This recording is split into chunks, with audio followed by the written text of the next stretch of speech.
Hello दोस्तों, चहल academy के इस ऑनलाइन प्लेटफॉर्म पर आप सभी का स्वागत है।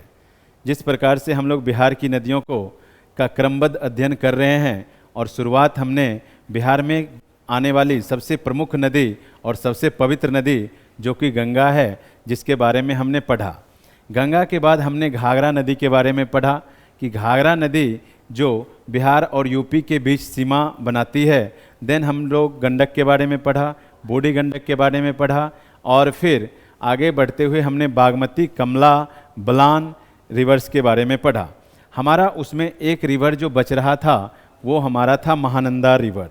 महानंदा रिवर्स पे पहुंचने से पहले हम लोग एक बार फिर से उन सारी नदियों के बारे में कुछ रिकॉल्स कर लेते हैं, कुछ बातों को याद कर लेते हैं, क्योंकि इन नदियों से हर साल नदी सिस्टम एक ऐसा सिस्टम है जिससे बिहार में आने वाले एग्ज़ाम में हर साल किसी न किसी प्रकार से क्वेश्चंस पूछे ही जाते हैं।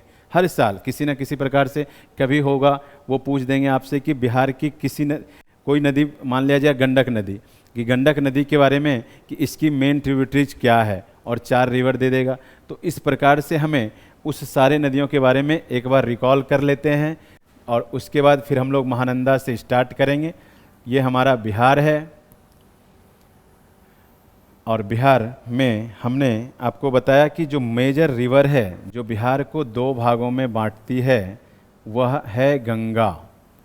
और गंगा नदी में इधर से हमने घाघरा रिवर को पढ़ लिया है, घाघरा रिवर को हमने पढ़ लिया है। देन हम लोग इधर से आने वाली एक गंडक नदी है, गंडक नदी, इसे भी पढ़ लिया है। और फिर इधर बूढ़ी गंडक भी पढ़ लिया है, गंडक रिवर। और इसी समय बूढ़ी गंडक की ही एक ट्रिब्यूटरीज के रूप में हमने पढ़ा बागमती को। और फिर यहाँ से जो सौरो ऑफ बिहार है, जिस नदी को सौरो ऑफ बिहार कहा जाता है, हमने आपको बताया है पूरे डिटेल में कि कोसी नदी को सौरो ऑफ बिहार क्यों कहा जाता है, क्योंकि यह बिहार के सभी क्षेत्रों में बाढ़ लाती है। और स्पेशली बोलें तो जो उत्तर बिहार का रीजन्स है, इन सारे नदियों के द्वारा बाढ़ लाई जाती है और इतना भयानक बाढ़ होता है कि यह पूरा का पूरा उत्तर बिहार का जनजीवन पूरी तरह से अस्त व्यस्त हो जाता है। हमने आपको यह भी बताया था कि जो बाढ़ है, बाढ़ के कारण ही पूरे के पूरे बिहार का जो डेवलपमेंट है, जो बिहार को हम लोग विकास के राज्य में सबसे पिछड़े राज्य, और उसके लिए पहले एक शब्द का प्रयोग होता था, दैट इज बीमारू शब्द। उस बीमारू राज्य में बिहार को कंसीडर किया जाता था या किया जाता है। उसके पीछे एक मेजर रीजन है यहाँ आने वाली फ्लड, यहाँ आने वाली बाढ़। अब जब यहाँ पे बाढ़ आती है तो सिंपल सी बात है कि जो बाढ़ आने के कारण कोई भी इंडस्ट्री, कोई भी फैक्ट्री प्रॉपर तरीके से काम नहीं कर सकता। जब आप किसी जगह पर कोई फैक्ट्री लगाते हैं और फैक्ट्री के बाद हर बार वहाँ पे बाढ़ आ जाती है, तो बाढ़ होने से पूरा का पूरा इंफ्रास्ट्रक्चर, दैट मीन्स रोड हो गया, इलेक्ट्रिसिटी हो गया, ये सब के सब ठप हो जाते हैं, सब के सब अस्त व्यस्त हो जाते हैं, टूट जाते हैं, जिसके कारण इस रीजन्स का डेवलपमेंट काफ़ी कम है, काफ़ी कम देखने को हमें मिलता है।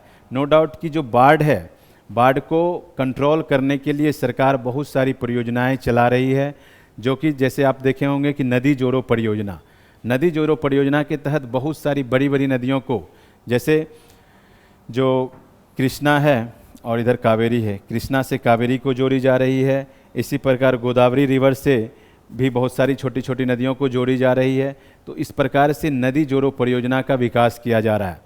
और अगर उसी परियोजना को हम बिहार में इम्प्लीमेंट कर दें, बिहार सरकार इस पर आगे बढ़ भी रही है कि हम अभी बताएंगे आपको। जो मेची रिवर है, जो महानंदा की एक मेन ट्रिब्यूटरीज है, जो महानंदा रिवर्स यहाँ से eastern part of the Bihar आती है और यह मेनली रूप से 3 डिस्ट्रिक्ट से होकर के आती है, किशनगंज और पूर्णिया और इधर कटिहार। ये तीनों के तीनों रिवर्स नदी, तीनों के तीनों डिस्ट्रिक्ट्स में महानंदा नदी आती है। और इसी महानंदा की एक ट्रिब्यूटरी है जिसका नाम है मेची रिवर। मेची रिवर, ये जो मेची रिवर है और इसी मेची रिवर और ये हमारा जो कोसी रिवर है, Kosi Mechi river interlinking project की शुरुआत की जा चुकी है। अब सोचिए कि अगर इस रिवर को इस रिवर से इंटरलिंक कर दिया गया तो ऑब्वियस सी बात है कि जो कोसी नदी में मैक्सिमम अमाउंट ऑफ वाटर आता है ड्यू टू आइस मेल्टिंग और साउथ वेस्टर्न रेनफॉल या साउथ वेस्टर्न मानसून्स के कारण, उसके कारण जो maximum amount of water Kosi reverse में आएगा, यह पानी जो है इस तरफ शिफ्ट हो जाएगा। यानी ये रीजन्स जो है, इस रीजन्स में वाटर चला जाएगा, पानी चला जाएगा, जिससे क्या होगा कि ये पूरा का पूरा जो रीजन्स है, जो इस तरफ का रीजन्स है, ये रीजन हमारा बाढ़ से प्रभावित जितना हो रहा था उतना बाढ़ से प्रभावित नहीं होगा।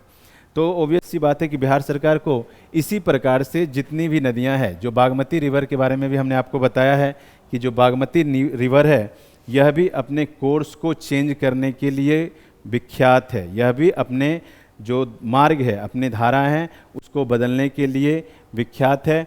और यह नदी भी इस पूरे रीजन्स में बाढ़ लाने के लिए विख्यात है। यानी पूरा का पूरा उत्तर बिहार की जो नदियां हैं वह बाढ़ लाने के लिए विख्यात है।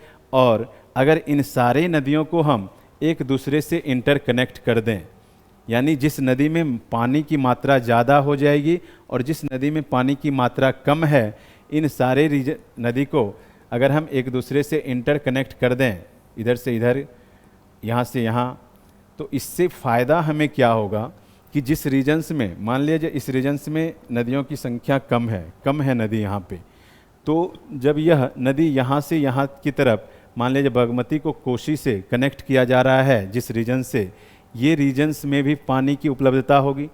और जब यहाँ पर पानी की उपलब्धता होगी तो यहाँ पर भी क्या हो जाएगा, एग्रीकल्चर डेवलपमेंट होगा, इरिगेशंस होगा, यानी सिंचाई की सुविधाएं होगी, लोगों में जागरूकता आएगी कि लोग अब जो है खेती से संबंधित बेहतर फसल, जो कि प्रॉपर पानी के लिए जिसका यूज है, जिसमें पानी की मात्रा ज़्यादा चाहिए, जिस फसल को वो फसल यहाँ पर बो पाएंगे। और सबसे मेजर चीज़ होगा कि जो पूरा नॉर्थ बिहार का रीजन था जिसमें हर वर्ष बाढ़ आती थी और पूरा का पूरा अर्थव्यवस्था, बिहार की अर्थव्यवस्था जो बोलें तो पूरी तरह से ठप हो जाती थी, प्रभावित हो जाती थी, उस पर हमें काम करना पड़ेगा और वो बेहतर होगा और आसान होगा और बिहार के डेवलपमेंट में एक मेजर रोल प्ले करेगा। इसके अलावा अगर और भी हमें बाढ़ को नियंत्रण करना है, जैसे इस रीजन्स के नदियों में बाढ़ को नियंत्रण करना है, तो दूसरा हो जाएगा कि जो सेडिमेंट है, जो सेडिमेंट हमने बताया कि नदियाँ अपने साथ सेडिमेंट लाती है और जितना स्लोप, जितना ढाल तीव्र होगी, नदियों के द्वारा इरोजन उतना ही फास्ट किया जाएगा। अब जितना फास्ट इरोजन होगा, जितना तीव्र इरोजन होगी, उतनी ही अधिक मात्रा में सेडिमेंट नदियाँ अपने साथ होल्ड करेगी और लेकर के चलेगी। और जब वह सेडिमेंट प्लेन एरियाज में आएगा, तो प्लेन एरियाज में आने के बाद जो नदी का कोर्स है, जो नदी का मार्ग है, उसमें वह डिपॉजिट होते जाता है, बढ़ते जाता है। अब सिंपल सी बात है कि जो नदी का कोर्स है वह डिपोजिशन के कारण कम गहरा हो जाता है, यानी सैलो हो जाता है।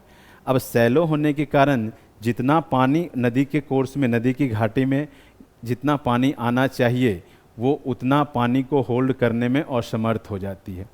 तो अब क्या हुआ कि ये नदियाँ के जो पानी है, इस तरफ और इस तरफ, दोनों तरफ फैलने लगती है, जिसे हम बाढ़ कहते हैं। तो एक मेजर काम हमें बिहार में अगर बाढ़ को कंट्रोल करना है तो यह भी करना होगा कि जो सिल्टेशन है, जो रिवर के अंदर में सिल्ट है, उसको बाहर करना होगा, ताकि जो नदियां हैं, जो रिवर्स है, उसके अंदर में स्पेस हो, नदी के अंदर स्पेस हो, ताकि जो एक्स्ट्रा अमाउंट ऑफ वाटर आए, जितना पानी आए, उसको वो अपने अंदर होल्ड कर सके और प्लेन एरियाज में ना फैला सके। तो दूसरा काम हमें फ्लड को रोकने के लिए उत्तर बिहार में यह करना पड़ेगा कि जो सिल्टेशन है, जो नदियों के अंदर सिल्ट की जमाव है, सिल्ट का मात्रा जम गया है मैक्सिमम, जिससे पानी जितना रखना चाहिए नदी को वो उतना नहीं रख पा रही है, पानी की जगह पे उसने अवसाद को भर लिया है, सेडिमेंट को भर लिया है। तो इससे नदियाँ जो है इधर से इधर जो प्लेन एरियाज है, जहाँ पे ह्यूमन सेटलमेंट है, जहाँ ह्यूमन रह रहे हैं, उस एरिया में चला जाता है या ऊंचाई वाले एरियाज में चले जाते हैं, जिससे बाढ़ हमेशा इस रीजन्स में आता है। तो हमें दूसरा काम यह भी करना होगा कि यहाँ से हमें इस सिल्टेशंस को निकालना पड़ेगा। और यह यह काम पर भी सरकार ध्यान दे रही है। और आप देखे होंगे कि जगह जगह पर, बहुत सारे जगह पर नदी के अंदर जा कर के बहुत सारे सिल्ट को बाहर करके उसके साइड में रखा जा रहा है, ताकि जो नदियां हैं उसमें जितनी पानी आए, मानसून्स के समय जब उसमें पानी की मात्रा बढ़ जाए तो वो पानी उसी के अंदर रह सके, वो प्लेन एरियाज में ना आ सके। इसके बाद जो साउथ बिहार की नदियां हैं उसके बारे में हम लोग देखते हैं कि साउथ बिहार में जो मेजरली रिवर्स है, हमने आपको बताया है कि वो उसमें मेजरली रिवर में हमारा सोन है। सोन रिवर जो है सबसे मेजरली रिवर है, यह अमरकंटक के पहाड़ी से निकलता है। ये हमारा बिहार है और यह जो है इधर से हमारी सोन रिवर आती है, सोन रिवर। अब देखिए सोन रिवर जो है यह पूरी तरह से बिहार में नहीं, यह निकलती है इंडिया में। हमने आपको बताया था विंध्यन रेंज, जब हम लोग इंडिया के बारे में पढ़ रहे थे तो उसके बारे में हमने आपको एक विंध्यन श्रेणी के बारे में बताया था। और इसी विंध्यन रेंज का जो ईस्टर्न पार्ट था, जिसको हमने बिहार में बताया था कि ये कैमूर हिल्स के रूप में जाना जाता है। और यह कैमूर हिल्स में ही जो सैंडी और red and Sandy soils of Kaimur मिला था हमें, इसी का पार्ट था, जिसमें हमें लाइम स्टोन और सैंड स्टोन सबसे ज़्यादा मिल रही थी। और इसी कारण से इस रीजन्स में क्या हुआ था, इसी कारण से इस रीजन्स में हमें देखने को मिला था सीमेंट इंडस्ट्री, कि सीमेंट इंडस्ट्री का विकास हुआ था। तो इसी विंध्यन रेंज का एक पिक है जिसका नाम है मैकाल पिक। और इसी मैकाल से एक रिवर निकलती है। हम आपको यहाँ पे बता दें कि मैकाल जो रेंज है यहाँ से निकलती है 2 रिवर। एक रिवर ईस्टर्न पार्ट में जाती है और ईस्टर्न पार्ट में जो रिवर जाती है उस रिवर का नाम है नर्मदा। इस रिवर का नाम है नर्मदा रिवर। और इसी के वेस्टर्न पार्ट, पिछले पार्ट से जो निकलती है, यही हो जाती है हमारी सोन नदी। यानी यह सोन नदी पूरी तरह से कहें तो एमपी मध्य प्रदेश में निकलती है और मध्य प्रदेश से बहते हुए यह यूपी से क्रॉस करते हुए देन यह जो है इंटर कर जाती है बिहार में। और बिहार में यह पूरी तरह से सोन नदी पूरा पटना के रीजन्स में, और कहें तो स्पेशली जो साउथ और वेस्ट के रीजन्स में यह नदी फ्लो करती है। यह बिहार में साउथ जो दक्षिण बिहार की है उसमें यह सबसे मेजर रिवर से सबसे बड़ी नदी है। इसके बाद एक नदी आती है जिसका नाम हो जाता है पुनपुन रिवर। और फिर साउथ बिहार में ही एक रिवर है जिसका नाम है क्यूल रिवर।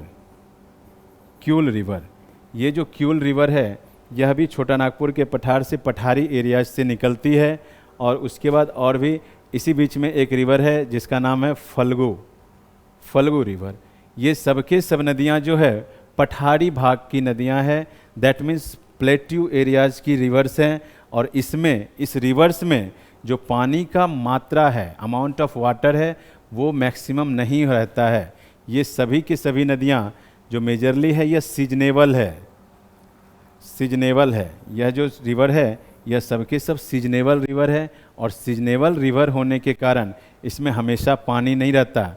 तो हमने जो आपको नदी जोड़ो परियोजना बताया कि ये नदी जोड़ो परियोजना यानी कि रिवर इंटरलिंकिंग प्रोजेक्ट, जिससे हम अगर उत्तर बिहार में इम्प्लीमेंट करते हैं तो हमारा एक मेजर प्रॉब्लम जो कि है बाढ़ की समस्या, प्रॉब्लम ऑफ फ्लड्स, वो हमारा ख़त्म हो जाएगा, यानी वो कम होगा, जिससे उस रीजन्स में जो बाढ़ की समस्या है वो कमज़ोर होगा और उसका डेवलपमेंट हो सकेगा। ठीक उसी परियोजना को, उसी प्रोजेक्ट को अगर हम साउथ बिहार में इम्प्लीमेंट करें कि रिवर इंटरलिंक प्रोजेक्ट को अगर हम साउथ बिहार में ला दें तो साउथ बिहार में भी हमें देखने को मिलता है कि इस पूरा रीजन्स में जो है ड्राउट एरिया है, पूरा का पूरा रीजन जो है यह सूखा प्रभावित एरिया है। यानी ये पूरा का पूरा रीजन सूखा है। सूखा इसलिए है क्योंकि इस रीजन्स में आइस हमें नहीं मिलती है। आपको पता होगा जो आइस का फॉर्मेशन होता है वो हाईएस्ट पिक पर होता है। जो भी माउंटेन्स है जिसकी हाइट एक एवरेज हाइट बोला जाए कि कम से कम 5000 मीटर से ऊपर हो तो वो एक एवरेज हाइट के ऊपर जो भी वाटर वेपर है उसका ट्रांसफॉर्मेशन हो जाता है आइस में, यानी वह बर्फ़ में बदल जाता है। और ये रिवर्स, ये आइस जिस रिवर का सोर्स बनता है उसमें हमेशा पानी की मात्रा बनी रहती है। लेकिन प्लेट्यू रीजन्स में क्या है कि प्लेट्यू रीजन्स में उतनी बड़ी बड़ी माउंटेन्स हैं नहीं, छोटी छोटी माउंटेन्स है, इसलिए इसको प्लेट्यू बोला गया है। ये छोटी छोटी पहाड़ियाँ हैं और इस पहाड़ियाँ के पिक पर, टॉप पर हमें आइस फॉर्मेशन नहीं देखने को मिलता है, यानी कि हमें बर्फ़ नहीं देखने को मिलता है। तो इस नदी में पानी की जो मेन कॉज है या मेन जो सोर्स है कि पानी इस नदी में आएगी कहाँ से, तो इस नदी में पानी आने का मेन सोर्स हमें यही जो साउथ वेस्ट मानसून है, साउथ वेस्ट मानसून्स, यही मानसून्स हमारा मेन हो जाता है सीजनेबल। इसलिए इस रिवर्स को सीजनेबल रिवर्स बोलते हैं कि जब सीजनेबल मानसून्स का सीज़न आया, यानी जून से लेकर के अक्टूबर, सितंबर तक, जब साउथ वेस्ट मानसून्स का इफ़ेक्ट पूरे के पूरे इंडियन पेनिनसुला पर या पूरे के पूरे इंडिया पर देखने को मिलता है, उस समय हमारे इस बिहार में जो सॉदर्न रिवर है, सॉदर्न बिहार का रिवर है, उसमें हमें पानी की मात्रा मिलती है। तो अगर इस परियोजना को, इस प्रोजेक्ट को हम यहाँ पर फिक्स कर दें, यानी सॉदर्न बिहार में अगर इसे इम्प्लीमेंट करें, तो हमें यह देखने को मिलता है कि जो रीजन्स जहाँ पर पानी की मात्रा कम थी वहाँ पर हमें पानी प्राप्त हो जाएगा। हमें पानी की जो ड्राउट एरिया है, जहाँ पानी की स्कार्सिटी थी, वहाँ पर पानी अच्छी खासी होगी और यह रीजन भी कहीं ना कहीं जो ड्राउट इफेक्टिव था, सूखा प्रभावित था, वह उससे उबर पाएगा और इस रीजन्स में भी डेवलपमेंट बेहतर हो पाएगा। तो ये जो रिवर इंटरलिंकिंग प्रोजेक्ट है, हमें यहाँ पर भी एडजस्ट करना चाहिए और सरकार इस क्षेत्र में आगे बढ़ भी रही है, क्योंकि आपको पता है कि जो सोन एक रिवर है, ये मेजर रिवर है और सोन मेजर रिवर होने से इसमें एक बात और आपको हम यहाँ बता दें कि जो सोन रिवर का विड्थ है, चौड़ाई है, ये बिहार में काफ़ी ज़्यादा है। और ऑब्वियस सी बात है कि जो रिवर्स जितनी चौड़ी होगी, दैट मीन्स उसमें अमाउंट ऑफ वाटर उतना ज़्यादा होगा, उतनी ज़्यादा पानी की मात्रा होगी। और जब पानी की मात्रा ज़्यादा होगी, यानी इसमें पानी की मात्रा ज़्यादा है, क्योंकि ये रिवर लंबी है और दूसरी बात कि ये विंध्यन रेंज के मैकाल रेंज से निकल रही है। तो मैकाल रेंज में जो मानसूनी विंड्स हैं इस रीजन से, यानी ये यहाँ पर भी बारिश कर रही है, तो यहाँ से लेकर के यहाँ तक, स्पेशली बोलें तो बिहार तक, इसे बारिश से इस नदी को पानी की प्राप्ति होती है। तो जब इस नदी को इतनी ज़्यादा पानी की प्राप्ति होती है, दैट मीन्स इसमें सरप्लस ऑफ वाटर हमें देखने को मिलता है। और अगर इसी सरप्लस ऑफ वाटर को हम उस नदी में डाल दें जहाँ पर कि पानी की स्कार्सिटी है, वहाँ पर अगर हम पहुँचा दें, तो वह रीजन्स भी हमें ड्राउट से छुटकारा पाया हुआ या ड्राउट से लेस हमें दिखाई देगा और वहाँ पर डेवलपमेंट देखने को मिलेगा। यहाँ पर एक नदी है फल्गु रिवर्स। फल्गु रिवर्स के बारे में आप देखे होंगे कि गौतम बुद्ध जो है फल्गु रिवर्स की ही एक ट्रिब्यूटरी है, निरंजना रिवर्स। वहीं पर उनको ज्ञान की प्राप्ति, इनलाइटमेंट की प्राप्ति हुई थी गौतम बुद्ध को। तो ये सब के सब रिवर्स, अब आप यहाँ पे यह भी देखेंगे कि जो फल्गु रिवर्स है, फल्गु रिवर्स का महत्व, इम्पोर्टेंस एक अलग महत्व है पूरा का पूरा हिंदू कल्चर में, कि जो पिंडदान से संबंधित चीज़ें होती है वहीं पर जाकर के किया जाता है और उन्हें कनेक्ट किया जाता है मोक्ष से। कि वहाँ पर अगर आपने किसी का पिंडदान कर दिया, यानी पिंडदान वो होता है कि जब किसी की मृत्यु हो जाती है तो मृत्यु के बाद जो उसका अवशेष होता है उसे छोटे से एक पिंड में, लोटे के आकार का कोई भी पिंड हो, उसे जाकर के फल्गु रिवर में डाल दिया जाता है, रख दिया जाता है। और इससे यह मान्यताएं हैं देश में कि इससे उनके जो पूर्वज थे, जो अब यहाँ पे नहीं रहे, उन्हें मोक्ष की प्राप्ति हो जाएगी। तो इसलिए फल्गु रिवर्स का भी एक अपना महत्व है। क्यूल रिवर्स का भी अपना महत्व है, क्योंकि क्यूल रिवर्स जो है पूरी तरह से, आप सैंड बालू के बारे में सुने होंगे कि ये पूरा का पूरा, क्योंकि ये प्लेट्यू रिवर्स है और प्लेट्यू रिवर्स में जो रॉक सिस्टम है, जो चट्टानें हैं, वो मजबूत है और मजबूत होने से उसका जो इरोजन होता है वो काफ़ी कम होता है और कम होने के कारण और काफ़ी छोटे छोटे पार्टिकल्स के रूप में होता है। और वही पार्टिकल्स जो है पूरे के पूरे रीजन्स में, इस पूरे रीजन्स में जो बांका, लखीसराय, भागलपुर, स्पेशली बांका, लखीसराय और इधर जो दूसरा रीजन्स है, इस रीजन्स में हमें देखने को मिलता है बालू। तो इन सब रीजन में ये सब रिवर्स की इम्पोर्टेंस है। अब हम लोग आगे चल कर के हमारा जो रिवर्स है जो कि था महानंदा रिवर्स, जो eastern part of the Bihar की नदियाँ है, उसके बारे में हम लोग देखते हैं कि महानंदा रिवर्स क्या है, कहाँ से निकलती है और किस जगह पर वह बिहार में मिलती है। देखिए, सबसे पहला पॉइंट जो है इसकी उत्पत्ति के बारे में है कि जो महानंदा रिवर है पश्चिम बंगाल के दार्जिलिंग जिले से Mahaldiran hills in Darjeeling district of West Bengal, it is famous for changing its course. यानी जितनी भी नदियां हैं उत्तर बिहार की, वो सबके सब फेमस है अपने कोर्स को चेंज करने में, अपने मार्ग को बदलने में।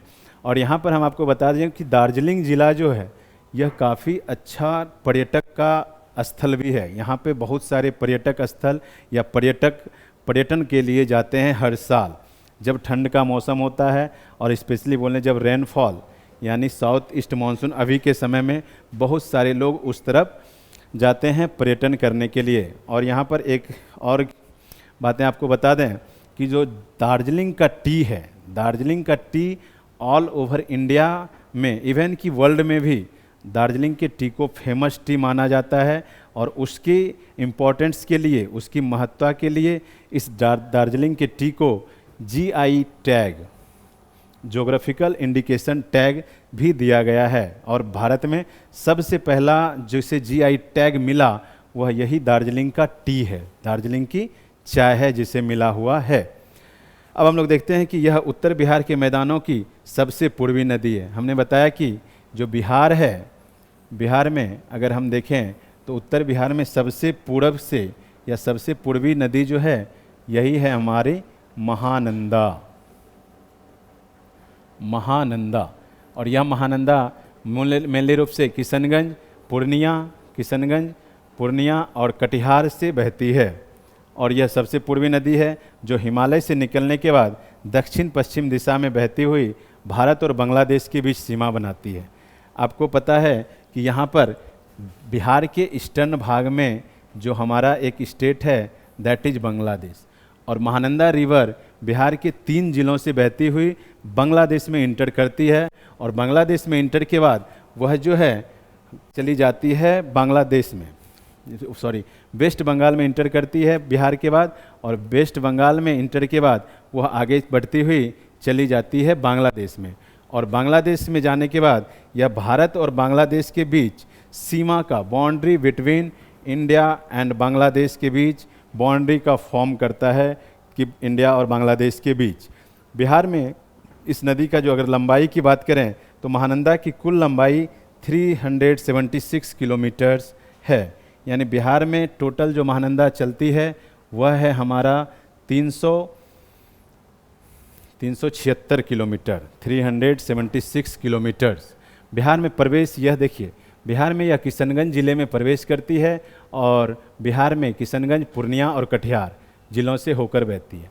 हमने आपको शुरुआत में बताया कि यह रिवर्स मात्र 3 ज़िले में, बिहार के मेनली ईस्टर्न ज़िला जो है किशनगंज एकदम नॉर्थ ईस्ट का ज़िला हो गया जहां मैक्सिमम रेनफॉल होता है बिहार में, और देन फिर पूर्णिया और फिर कटिहार, इन तीनों ज़िले को क्रॉस करती हुई यह फिर इंटर कर जाती है वेस्ट बंगाल में। और वेस्ट बंगाल में इंटर के बाद यह जो है भारत और बांग्लादेश के बीच बाउंड्री का फॉर्मेशन, बाउंड्री का निर्माण करती हुई आती है और फिर यह भी बे बंगाल में चली जाती होगी। कटिहार ज़िले में यह मनिहारी के पास गंगा नदी से मिलती है। यानी कि आपको पता है कि गंगा जो रिवर्स है, जैसे ये हमारा बिहार है, ये हमारा बिहार है और बिहार के बीचों बीच गंगा गई हुई है और यहाँ से जो रिवर्स है यह रिवर्स है महानंदा। और ये महानंदा रिवर्स जो है ये कटिहार रीजन्स है और कटिहार के जिस पॉइंट पर गंगा से मिल जाती है उस पॉइंट का नाम है मनिहारी, उस पॉइंट का नाम है मनिहारी।